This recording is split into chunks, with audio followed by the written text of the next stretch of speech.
Hello again from Artesia, New Mexico. I'm Christina Brown. I'm a private practitioner out of Denver, Colorado. I was in Artesia previously for a month. I left for 6 days to take a vacation, during which time I worked on Artesia things from Denver. And then I returned at the beginning of this week for my first Asylum merits hearing out of the Artesia Detention Center, and I want to tell you guys a little bit about what happened there. My client was a woman who's 23 years old, has 2 young children, and had fled her home country because of a really, really violent domestic relationship that she was trapped in. She had been repeatedly raped. Her husband beat her often, psychologically abused her every single day,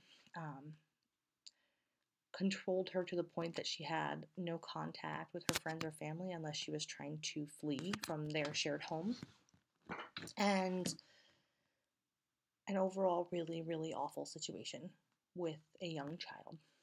So she went to the police in her country, who told her, "We can't do anything for you.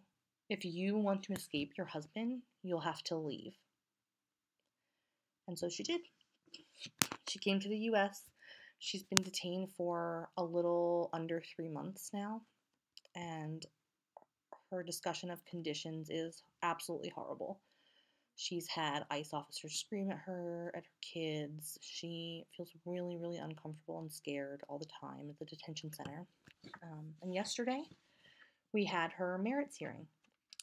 The client did a fantastic job at her merits hearing. She told her story from her heart.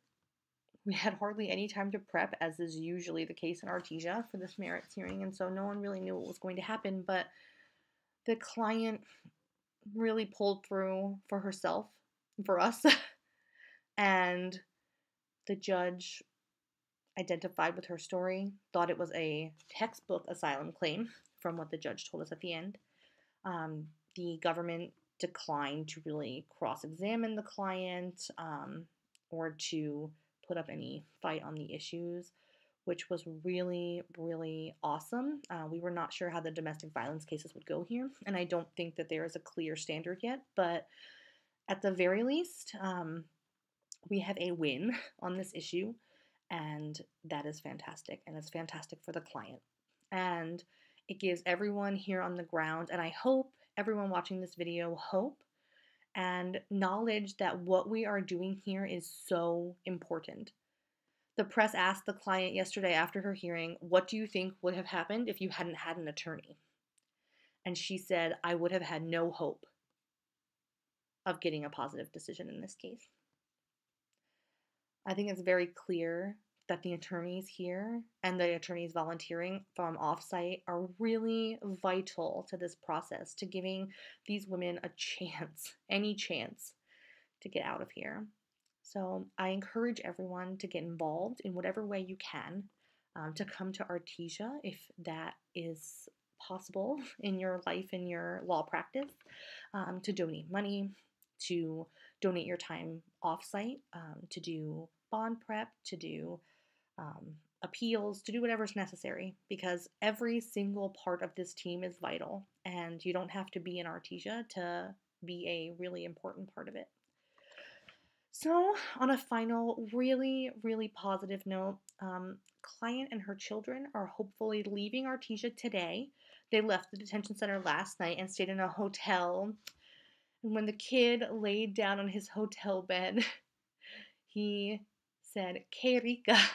And then about 800 times after that for every single thing that we gave him. Clothes, food.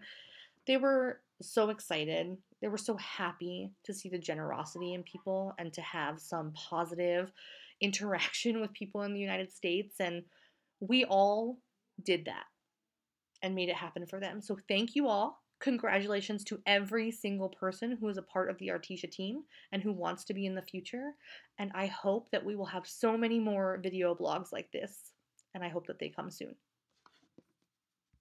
So we drove on right before Labor Day, just before Labor Day weekend, 13 hours cross country. It's been nonstop.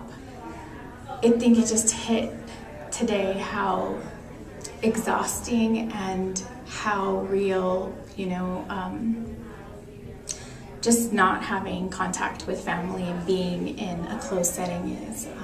Earlier we were going around and we had a really great group of volunteers sharing experiences, and I really broke down today because I had a bond hearing this morning, except that it turned from being a bond hearing into a first master because the judge refused to go forward on the bond, and it feels really frustrating and almost futile to fight when you keep getting knocked down. And the worst part is having to tell your client that you couldn't move forward on the fianza today, even though we prepared so hard for it. And it was 2 days, but it was a lot of work. And filing something, being prepared to move forward and being shut down, only to be told that the earliest available date to hear the bond is in 26 days, which is 26 days to most people, just under a month, but it's 26 more days of being detained, and it's really hard. And then having to debrief and tell your client that, I'm sorry, we couldn't move forward today, but we're gonna try, and we're gonna try to fight to advance that. But for right now, all she's left with is 26 more days when she has family in the United States.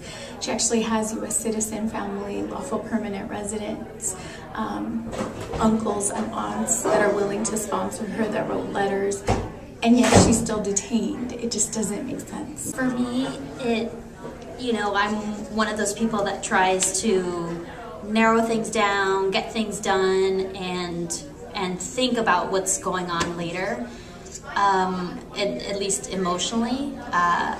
Our role here as attorneys is to slow down the machine. And as soon as we stepped onto this kind of modified training center that's now a detention center, it's morphed into a detention center pretty quickly. It's clear to us, crystal clear to us, that that's what it is. It's meant to process people quickly, and that's what we're seeing in court as well. When we try, just so that folks understand, there's bond proceedings and then there's removal type proceedings. So there are two different types of hearings, and every time we try to present these bond motions, we're just getting shut down for whatever little technicality there is, and the judges are complaining to us that they're overwhelmed and that they're overworked. And meanwhile, these women and children are wasting away in a detention center that is telling them that their children are perfectly healthy and they have ear infections and they're losing weight, and they're depressed and traumatized about everything that they've been through. The woman I worked with today is indigenous mom Mayan and left her country after a few months after she got her last threat because she wanted to wait until her youngest child was able to walk through and make that desert crossing. And she fled domestic violence. She's had an experience, multiple family members killed because there's still a genocide against indigenous folks in Guatemala, and especially in her town, Todos Santos. And for her to come here and seek refuge in the United States because she thought that the law is strong here, that the law would protect someone like her here, and that, in this country, even if you're a police officer or a sheriff, if you beat up your wife or your partner, that's not going to be something that's tolerated. And she came here because she said, you know what, people are going to listen to me, I can seek refuge here. And this is the second time that we waited 9 hours for her bond hearing to get heard, and it didn't go forward today either. And that's just, it's frustrating to try to help someone to tell their story and then get shut down again and again due to administrative excuses.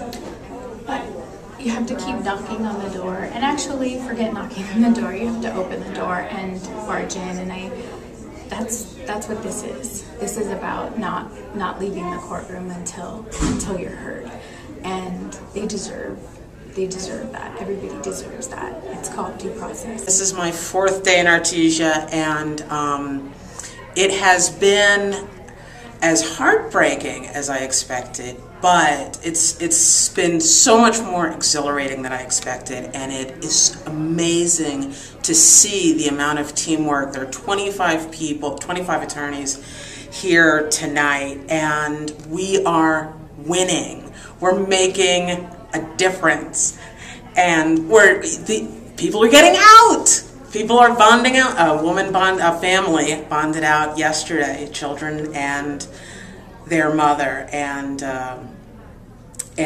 I did my first removal proceeding, and I won. I mean, I accomplished what I was there to do, and that was amazing, and I did it. I was able to do it because of all the support. So we need the support of the people back home, and I encourage everyone to come, even non-attorneys. We need assistants, we need babysitters, we need interpreters. You know, it's worth it. It's a long way away, but it's totally worth it.